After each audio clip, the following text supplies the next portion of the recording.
The Mask of Insecurity, a life built on validation. Dana was a woman who wore many masks. To the outside world, she was the boss mommy, the one who had it all, knew it all, and controlled it all.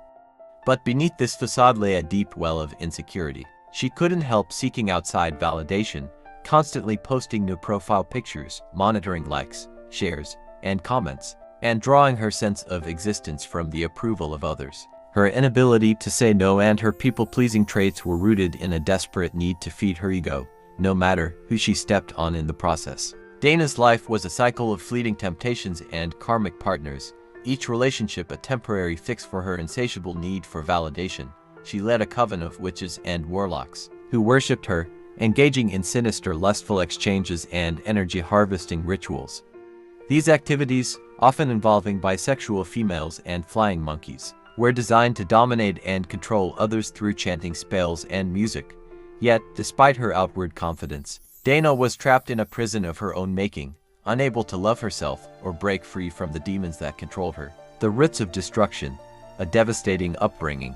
Dana's journey into darkness began long before she became the boss mommy. Her upbringing was marked by trauma, neglect, and a lack of love. She grew up in an environment devoid of safety, compassion, and wisdom, leaving her with deep emotional wounds that she carried into adulthood. Despite this, there was one person who stood by her, a man who never brought up her past or allowed her to be haunted by the failures of those who were supposed to care for her. He provided her with love, stability, and a vision of a better future. But Dana's inability to heal and her constant need for validation pushed her away from this lifeline. In her adolescent years, Dana met a man from an upper-class family.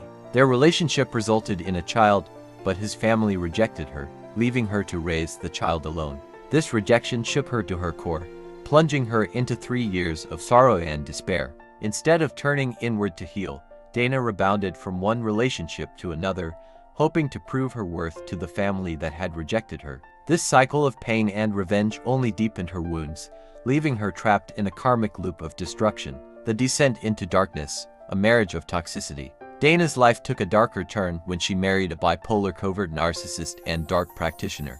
This man, an extended family member with mutual fanatic religious ties, was accepted by her stepfather, mother, and even her demonic grandparents. Their marriage was a vortex of toxicity, verbal and physical abuse, infidelity, and codependency. Dana was forced to participate in sinful practices, including human trafficking and energy harvesting, under the control of her husband. He attached demonic entities to her, casting spells to control her like a remote control. Despite the abuse, Dana continued to play her role, targeting victims and partners on a schedule, gold digging and clout chasing before returning to her captor for energy exchange.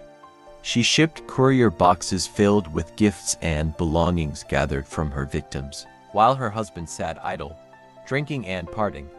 Their life was a cycle of sin, destruction, and the loss of morals, values, and faith. The escape and the trap, a new life abroad. After accumulating a bad reputation, Dana decided to move abroad, hoping for a fresh start. But the same patterns followed her. Her husband continued to threaten her, using recorded tapes of her lustful experiences to blackmail her. He even sold these tapes on the dark web, further trapping her in a cycle of abuse and exploitation. When COVID hit, Dana lost her job and took heavy loans to sustain her living. She turned to social media, exploring her passion for singing and cutting off her husband. For a brief moment, it seemed like she was rebuilding herself.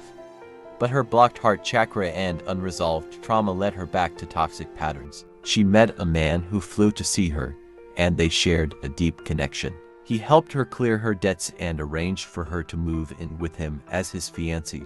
But just as they began to build a life together, Dana vanished, leaving him with no closure. The final betrayal, a contract with the devil. Dana's descent reached its lowest point when her ex-husband, the handler, orchestrated her marriage to a younger man, a corrupt cop who carried the same toxic energy as her husband. Unknowingly, Dana signed a contract with the devil, selling her divinity for a life of further abuse and manipulation. This new partner body-shamed her, destroyed her belongings, and trapped her in a spiritual jail, leaving her mentally ill and in need of therapy. Together, they launched a campaign of black magic against the Earth Angel who had once loved her, casting spells, using moon water, and calling on deities like Hecate and Papa Legba. But their efforts failed. as the Earth Angel was protected by divine forces, including Archangels Michael, Uriel, Metatron, and Gabriel. The energy they wasted on destruction could have been used for healing, but Dana's impulsiveness, arrogance, and pride kept her trapped in a cycle of self-destruction. The road to redemption, a call to awakening. Dana's story is a tragic reminder of the consequences of choosing darkness over light. But the path to redemption is not lost. She must confront her demons, heal her wounds, and reclaim her divinity. This journey requires self-reflection.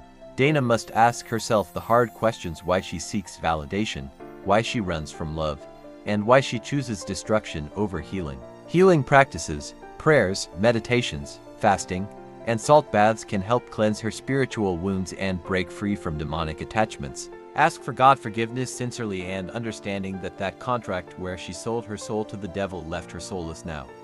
On NPD, for which all calls to heavens are closed. For this she need to sincerely and truthfully accept and acknowledge her actions and the consequences in the hope that God's mercy rebirth her authentic soul and give her the grace. Only if she learns to love herself as to love others, and especially God Almighty, and follow no one else.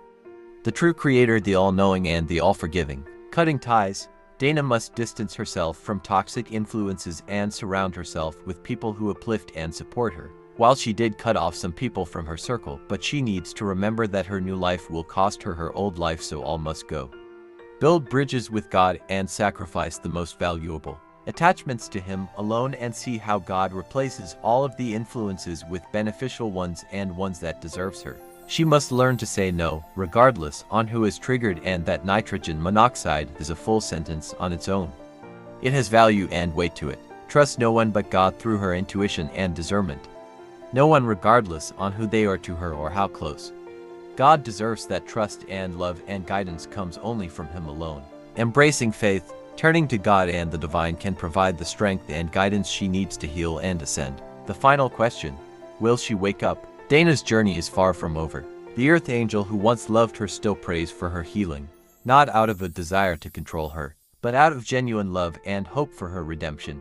The question remains: will Dana wake up before it's too late? Will she choose to heal and embrace the divine path she was always meant to walk? Or will she continue down the path of destruction, losing herself entirely in the shadows of her past? The answers lie within her. The choice is hers to make. What do you think, my dear followers and viewers? Feel free to comment your opinions and take on this. Maybe Dana gets inspired, and all those who share her storyline too. God bless, and may God strengthen our souls to take better choices and decisions in life, and bless us all.